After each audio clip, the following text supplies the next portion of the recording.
Alright guys, what's up? I am back after a long break in the wilderness. I was hiking the volcanoes of Iceland, and I can recommend that to anyone who wants to get away from civilization and the crypto madness that pursues us. But it's good to be back and to see what's happened since my last prediction came true. Bitcoin reached 5,000 and we saw an immediate pullback.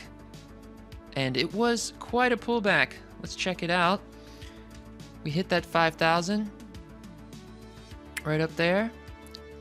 And then we just crashed straight down without pause, relentless. But as it was pulling back, I did post some charts and I told you guys, it's going to hit that support at some point. It's going to bounce. My first prediction was somewhere around 4,000, and then we had 3,500 or so.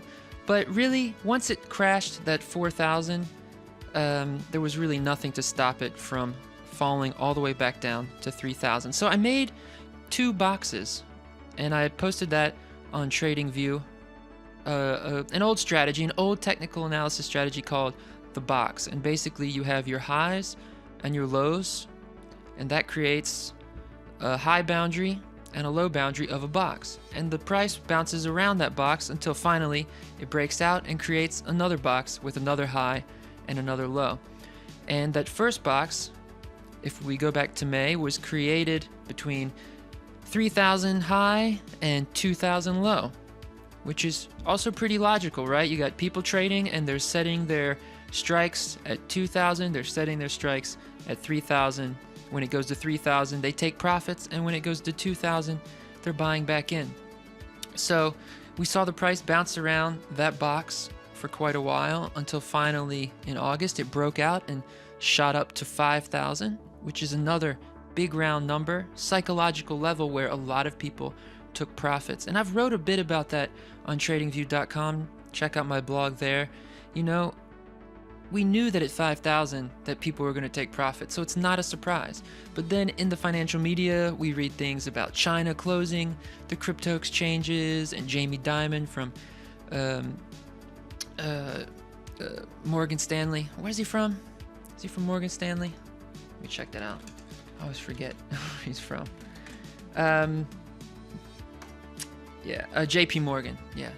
So, what am I thinking? JP Morgan, Jamie Dimon comes out and says, it's a sham, it's a crock, it's a load of shit. Get out of Bitcoin, it's junk. But then a few days later, we find out that his firm is actually heavily buying up Bitcoin ETNs. So these guys, don't listen to what they're saying, because they, number one, they have no idea what they're talking about, and number two, they're behind your back, they're investing themselves. And that's really a good sign, and that's what we saw at 3,000. That price came down to 3,000, and these guys, as well as regular traders, are eyeballing that 3,000. Hey, now is a good time to get in. That was the old box, right? So we're holding this box, and we're holding it strong. Look at that volume that came in on the 16th of September. I mean, that might be, if we go back, if we zoom out a bit, that might actually be the highest volume day in the history of Bitcoin. So the highest volume day in the history of Bitcoin, and it was a bounce. It was a positive rise in the price. So that doesn't look bearish to me, right? It doesn't look like we're crashing to the depths just yet. I think it could be a bubble, and it probably is a bubble at some point, but we don't know when the bubble's going to burst. And until the patterns change, we don't want to run for the exits. We want to plan our entries. We want to get in at agreeable prices. We want to reduce our cost basis. So all the way down, I've really been buying small positions. I bought a little here at 4,300, bought a little at 4,000, bought a little at 3,800, and around 3,100 I bought some more. And I knew it was going to bounce because we just saw a crash, and if at some point we're going to see a bounce back. And we're really seeing a very similar pattern to back in June, what we've seen before, right? Up to those highs, quick reversal, bounce back. And we even fell a bit more back in July, but we still shot right back up. And then we held here. We actually had like a nice little, kind of like a cup and handle-ish pattern right here. And, you know, that's what I'm going to look for in the coming days and weeks. Is right now a good entry point? Not really. We're in the middle of this box, right? The box is here, and we're right in the middle. It's not really a good risk to reward either way. We want to buy in when it's at the bottom of the box, and we want to sell when it's at the top of the box.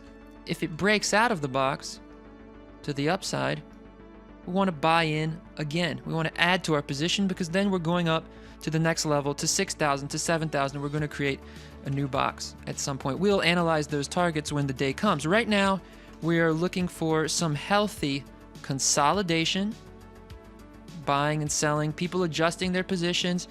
You know, let the price digest itself. But when we see the price hovering under 5,000, you know, not really falling back down, when we see the price pushing up against that 5,000 level, that's really our sign to really pay attention. Maybe enter a small position before the breakout, or if you are more conservative, wait for the breakout and get in. Okay? And that's what I'm looking for. You know, I'm playing this range. I'm buying at the bottom of the box. I'm selling at the top of the box. But when I notice that price is holding hard to that top level, that's when I'm really going to be loading my guns, right? Loading my bullets and ready to pull the trigger when that breaks out.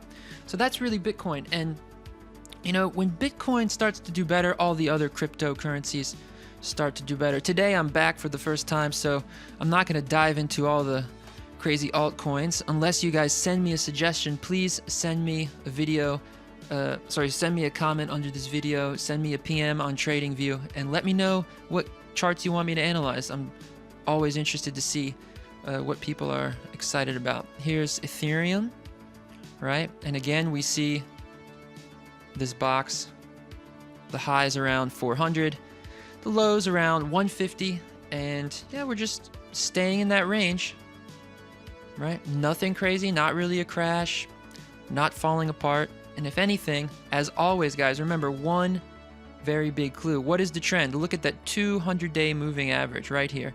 The 200-day moving average is trending up. So our overall trend is up. We may be going sideways right now, but momentum is up. So things look really bullish to me. I am still very bullish, but short term, we're consolidating, and we have to play the range and not get too aggressive. We look at Litecoin. You know, Litecoin had that nice upward trend, just slow and steady, wins the race. Had that nice run in August, but still, you know, really popped down back in that range. We haven't really done much. We're just moseying along in that uptrend. So I just expect Litecoin to continue its upward gyrations and keep moving up. Again, look at that volume. The highest volume day in Litecoin history. So we see the highest prices in crypto history in the last month, and we see a crash, which is nowhere near the biggest crash in crypto history. Now we see a bounce back with the highest volume, the most trades in a day. Those are bullish signs to me. And there's even more bullish signs. Maybe this week I'll do a video why I'm so bullish. PivX, this is one altcoin I'm checking out. I do really like it in the long term. I think we're going to see a breakout and see some multiple expansion here. We're trending up, kind of like Litecoin, trending up in that uptrend, just waiting to break out. But when we do, oh boy, up to 13, I mean, we could see 3 or 4 times multiple there. And I'm really excited about PivX, although it's one of many. But that's kind of my lottery play at the moment. Check out Ripple coin. Ripple, always a fun little rabbit there, just likes to bounce around and confuse the shit out of everyone. Pretty volatile. Why isn't it coming up below? Not sure what's going on here. Okay, so sorry, let's check out Ripple coin.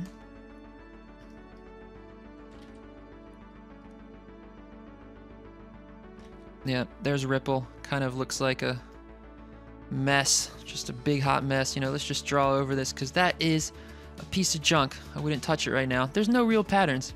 Yeah, if you believe in the long-term success of Ripple, maybe you could get in right now because it is down near the lows, but in terms of making a trade, it just looks like a piece of junk. And this is a great example of a pattern that doesn't have any good levels to trade off. Remember, you need a good level to trade off. When you have a level, you know if it goes down, you can get out, and if it goes up, you can make a shitload. So always have a good pattern, which gives you a good level. Yeah, all right. Well, send me your suggestions. It's good to be back and just analyzing the big ones at the moment. Probably in the coming weeks, we're going to see more of the same. We're going to see more consolidation within a range. We're going to see some ups and some downs.